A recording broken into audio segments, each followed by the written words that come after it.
又係我第3日行程嘅新聞報唔係新聞，係旅程報導員。我哋琴日搭咗一夜嘅通宵巴士，經過連夜暴雨唔係落雨之後，卒之都嚟到呢個世界文化遺產嘅3號花城，係咪好靚咧？好有特色咧！原本我哋諗住偷雞上嚟唔使俾錢，但係嗰個人咧又真係要頒個勤工獎，未夠鐘已經入嚟捉住我哋要收錢買飛咁樣嘅。今日係27號，天氣非常之好，呢度空氣好清新啦，連鼻敏感都冇啊！就係咁啦，大家都好熱切地影緊相，我係最得閒嗰個。好啦。你知唔知最靚咩？最靚有光啊！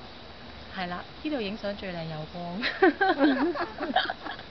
Jenny 講嘅。暫時 OK 嘅。早上係啦。食早餐之前嘅報道到此為止。好啦，每個團友 say hi 啊 ，Jenny。Hi。好，朱 Sir。好。我哋一路 plan 過去，嘉嘉知道啦。好，跟住 Emily。早晨啦。好遠嘅 Kitty 影唔到，下次先至補返。好啦，拜拜。